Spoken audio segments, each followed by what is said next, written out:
Hayop kayo! Tama niyo kang basura lang! Usually kapag gumuhugot kasi ako sa eksena talaga, sa script, important. And yung mga ka-eksena ko, ma-sensitive kasi ako sa pandinig. Nung narinig ko yung bata na umiiyak, yung baby, umiiyak na ako noon eh. Habang pinapaiyak ni Direk yung baby, kalong-kalong niya, umiiyak na ako sa floor kasi nararamdaman ko na siya. Additional din kasi naawa ako sa kanya.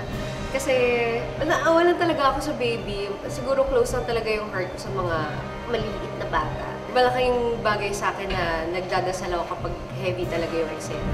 Balitaan ko kasi yung nangyari. Nandito ako para makiramay. Pinaka-challenging, I think, is yung time na may mahaba akong monologue. Nung pumasok ako sa hospital, sabi ko, akala ko patay na si Doc Mac. Hindi.